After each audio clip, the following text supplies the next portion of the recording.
নমস্কার, আমি রিনা। আমার রান্নাঘরে সকলকে স্বাগত জানিয়ে শুরু করছি আজকের রেসিপি চিকেন দো পেঁয়াজা।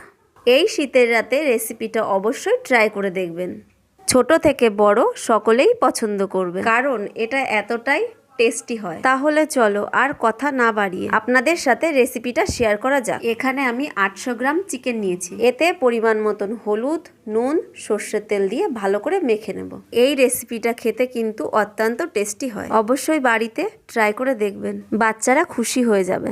ওভেনটা জ্বালিয়ে নেব। কড়াইটা গরম হয়ে গেলে এতে 200 গ্রাম মতো সর্ষের তেল দিয়ে দেব।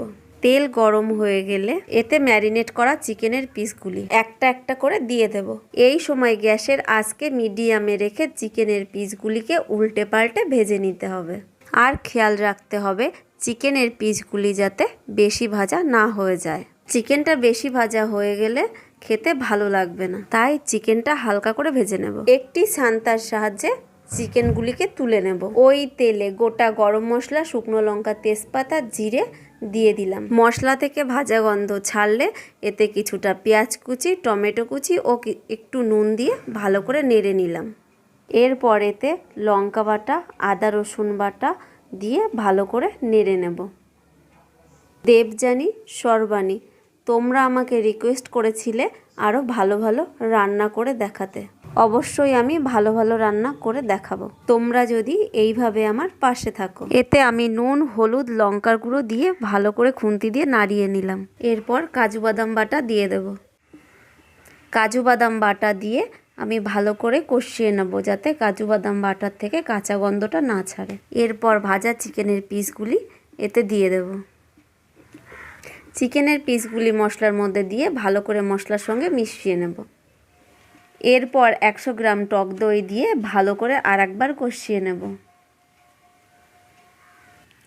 আমার কষানো হয়ে গেছে। এবার এতে পরিমাণ মতন জল দিয়ে দেব। জল দিয়ে ভালো করে নাড়িয়ে চাড়িয়ে ঢাকা দিয়ে দেব। ঢাকনা তুলে নিলাম, কারণ আমার চিকেনগুলি সেদ্ধ হয়ে গেছে। একটি প্যানে 2 টেবিল চামচ মতো ঘি দিয়ে তাতে পেঁয়াজ কুচি, টমেটো কুচি ও লঙ্কা চেরা দিয়ে হালকা করে ফ্রাই করে নেব। এবার কাস্তুরি মেথিটা দিয়ে দেব। এই কাস্তুরি মেথিটাই রান্নার স্বাদ আরও বাড়িয়ে দেবে। এইগুলিকে ফুটতে থাকা চিকেনের গ্রেভির মধ্যে দিয়ে ভালো করে মিশিয়ে নেব। ভালো করে নেড়ে চেড়ে মিশিয়ে নিয়ে ধনেপাতা কুচি, একটু গরম মশলা দিয়ে ভালো করে মিশিয়ে এবার আমার রান্না শেষ। বন্ধুরা, আমার রেসিপিটি আপনাদের কেমন লাগলো কমেন্ট করে জানাবেন। আজকে রিতমের বন্ধুরা খেয়ে বলবে রেসিপিটি কেমন হয়েছে। ভালো করে আস্তে আস্তে খাও। তোমরা হাসাহাসি করো না, মন দিয়ে খাও। ঝাল লাগলে বলবে, জল দেব। কেমন হয়েছে রিতম? খেয়ে বলো বন্ধুদের। খুব ভালো হয়েছে, অনেক সুন্দর এবং সুস্বাদু। বাসু বলো কেমন হয়েছে? খুব সুন্দর হয়েছে। তোমার কেমন লাগছে খেতে? এত সুন্দর মাংস আমি খাইনি কখনো। সবাই লাইক করবে, কমেন্ট করবে, শেয়ার করবে।